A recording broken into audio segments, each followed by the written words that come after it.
বাজেটের আগে বিদ্যুৎ ও জ্বালানি তেলের দাম বাড়িয়ে জনগণের উপর বোঝা চাপানো হচ্ছে বলে অভিযোগ করেছেন সংসদের বিরোধী দলীয় নেতা ও জামায়াত ইসলামের আমির ডক্টর শফিকুর রহমান।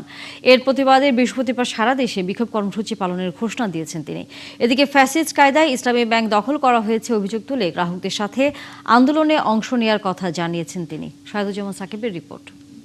জনগণের নির্বাচিত সংসদ সদস্য রাজধানীর শেওড়াপাড়ায় স্থানীয় নাগরিকদের নিয়ে ঈদ পুনর্মিলনীর আয়োজন করে জামায়াত ইসলামী।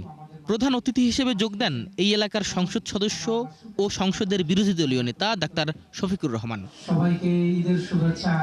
জ্বালানি তেল ও বিদ্যুতের দাম বাড়ানোর সমালোচনা করে বিরোধী দলীয় নেতা বলেন, বাজেটের আগে দাম বাড়িয়ে মানুষের উপর বাড়তি বোঝা চাপানো হচ্ছে।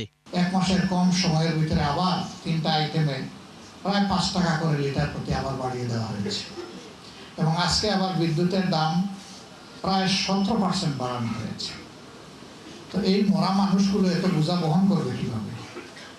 জনগণের আয় তো বৃদ্ধি হচ্ছে না, বরঞ্চ বেকারত্বের মিছিল দীর্ঘতর হচ্ছে। সেই জায়গায় যদি অব্যাহতভাবে জনগণের উপর এই ধরনের কর এবং দ্রব্যের মূল্য চেপে বসে, আমাদের দেশের জনগণ বাঁচবে কিভাবে? এ সময় ফ্যাসিস্ট হাসিনার মতো করে ইসলামী ব্যাংক দখল করা হয়েছে উল্লেখ করে জামায়াত আমির হুঁশিয়ারি দিয়ে বলেন, ইসলামী ব্যাংক রক্ষায় আন্দোলনে অংশ নেবেন তিনি। তারা এই ব্যাংকের মালিক,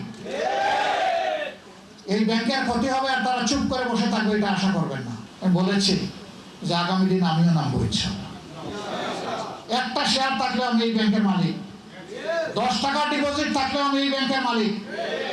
আমার এই সত্তা নিয়ে কাউকে টানাটানি করার সুযোগ দেব না। সেই ঋণ খেলাফের জামাই হবে ইসলামিক ব্যাংকের চেয়ারম্যান? বিবেক কোথায়? এই দুইজনকেই অবিলম্বে পদত্যাগ করতে হবে। বিরোধী দল হিসেবে সংসদ ও রাজপথে কার্যকর ভূমিকা রাখতে জামায়াত ইসলামী বদ্ধপরিকর বলেও মন্তব্য করেন তিনি। আমাদেরকে যদি আপনারা কর্মসূচি পালনে বাধ্য না করেন, সহনীয় কেন, আমরা কোনো কর্মসূচি পালন করব না। কিন্তু যদি বাধ্য করেন তাহলে সহনীয় বলে আমাদের ডিকশনারিতে কোনো শব্দ নাই। শাহেদুজ্জামান সাকিব, ৭১, ঢাকা।